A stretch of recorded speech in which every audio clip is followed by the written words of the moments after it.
فرش التراب يضمني. عالم اسلام میں سے عالم عرب ان کے شکنجے میں جا چکا. کیوں بنا کر کھڑے ہوئے ہیں اسرائیل کو ماننے کے لیے اور سر تسلیم خم کرنے کے لیے؟ بہرحال نوٹ کر لیجئے، عالم عرب جا چکا. کوئی دن کی بات ہے، میں سنسنی پیدا نہیں کرنا چاہتا، لیکن حالات اور واقعات سے نگاہیں بند کرنا بھی کوئی دانش مندی کی بات نہیں ہے.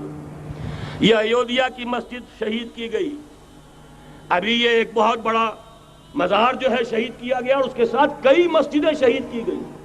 یہ سب کیا ہے؟ یہ مسلمانوں کی نفس دیکھی جا رہی ہے کہ کوئی غیرت اور حمیت نام کی کوئی شے باقی ہے. جیسے علامہ اقبال نے وہ نظم لکھی تھی عبد القادر روہیلا بڑا ظالم جفاجو کینہ پرور تھا، لیکن یہ کہ اس نے جو ایک ٹیسٹ لیا تھا کہ وہ جو عورتیں ہیں تیموری خاندان کی، ان میں کوئی رمق رہ گئی ہے؟ معلوم ہوا کہ نہیں، کہ غیرت نام تھا جس کا گئی تیمور کے گھر سے، ختم، غیرت نکل گئی. اسی طرح ایودھیا کی مسجد، اب چرار شریف، اور یہ کوئی دن کی بات ہے کہ اب مسجد اقصیٰ کا نمبر آیا کہ آیا. اس کے لیے پوری تیاریاں ہو چکی ہیں. یروشلم کا مشرقی حصہ خالی کرایا جا چکا ہے، اس کے اندر اب پورا تسلط یہودی کر رہے ہیں. یہاں تک کہ اب کے یاسر عرفات صاحب نے بھی کچھ نہ کچھ جو ہے احتجاج کی بات کی ہے، حالانکہ اب تک ہر بات مان کر منقار زیرے پر تھا. لیکن یہ کہ ایک وقت آتا ہے آخر کار اسے بھی کچھ بولنا پڑ گیا ہے. لیکن یہودی اب پیچھے قدم ہٹانے والا نہیں ہے. ان کا تھرڈ ٹیمپل، تیسری مرتبہ ہیکل سلیمانی تعمیر ہونا ہے. نوٹ کر لیجئے، ان کے لیے وہ وہی کچھ ہے جو ہمارے لیے کعبہ ہے. ان کے لیے ہیکل سلیمانی بالکل وہی حیثیت رکھتا ہے جو ہمارے لیے کعبہ. وہ ہیکل سلیمانی ایک مرتبہ پہلے نبوکدنضر کے ہاتھوں مسمار ہوا، پھر سن 70 عیسوی میں ٹائٹس کے ہاتھوں مسمار ہوا. سن 70 کے بعد آج 1995 میں کتنے برس ہو گئے؟ پورے 1925 برس ہو گئے کہ ان کا کعبہ زمین بوس پڑا ہوا ہے. اب تک تو ان کا بس نہیں تھا، اب تو بس ہے کہ نہیں؟ اب ان کی حکومت ہے کہ نہیں؟ اب شاہ حسن ہو چاہے شاہ حسین، ان کے نوکر اور چاکر ہیں یا نہیں؟ اب انہیں ڈر کس کا ہے؟ لہذا کوئی دن کی بات ہے مسجد اقصیٰ شہید ہوگی اور ٹیمپل کی تعمیر شروع ہوگی. یہ تو بہرحال ایک نقشہ ہے. اگلا نقشہ آپ کو بتانا چاہتا ہوں، ایک دوسری تصویر ہے. یہ تصویر ہے زمینی، ایک تصویر ہے آسمانی. وَمَكَرُوا وَمَكَرَ اللَّهُ وَاللَّهُ خَيْرُ الْمَاكِرِينَ.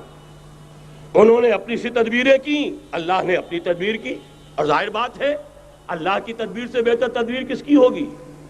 چنانچہ یہودیوں کی سازشیں اس وقت بھی ناکام ہوئی تھی یا نہیں؟ ظاہر بات ہے جاء الحق وزهق الباطل ان الباطل کان زهوقا. لہذا یہ آیتیں دونوں اعلان کر رہی ہیں کہ یہودیوں کی سازشیں بالآخر ناکام ہوں گی اور دین حق کا بول بالا ہو کر رہے گا. یہ تو ان آیتوں سے ظاہر ہے. یریدون لیطفئوا نور اللہ بافواہہم واللہ متم نورہ ولو کرہ الکافرون. یریدون ان یطفئوا نور اللہ بافواہہم ویابى اللہ الا یتم نورہ ولو کرہ الکافرون. هو الذی ارسل رسولہ بالہدی ودین الحق لیظہرہ علی الدین کلہ ولو کرہ المشرکون. اللہ نے تو بھیجا ہی ہے اپنے رسول کو اس فیصلے کے ساتھ اور یہ ذمہ داری اور مشن دے کر کہ جو دین حق آپ کو دے کر بھیجا جا رہا ہے اسے غالب کیجئے، نافذ کیجئے، قائم کیجئے. اس مشن کے ساتھ بھیجا جا رہا ہے. قرآن کہتا ہے ببانگ دہل وَمَا أَرْسَلْنَاكَ إِلَّا كَافَّةً لِلنَّاسِ بَشِيرًا وَنَذِيرًا. اے محمد صلی اللہ علیہ وسلم، ہم نے نہیں بھیجا ہے آپ کو مگر پوری نوع انسانی کے لیے بشیر اور نذیر بنا کر.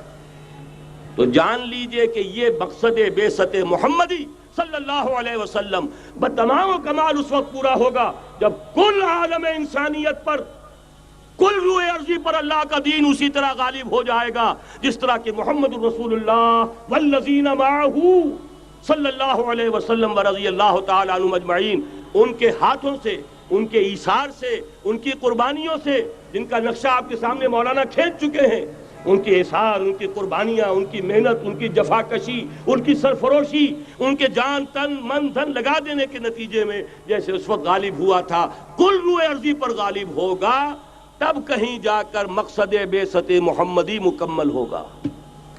یہی وجہ ہے اقبال نے کہا تھا وقت فرصت ہے کہاں، کام ابھی باقی ہے، نور توحید کا اتمام ابھی باقی ہے۔ لیکن ساتھ ہی خوشخبری بھی دی تھی، یہ چمن معمور ہوگا نغمہ توحید سے، آئے گا وہ دور، یہ چمن معمور ہوگا نغمہ توحید سے، لازماً آ کر رہے گا۔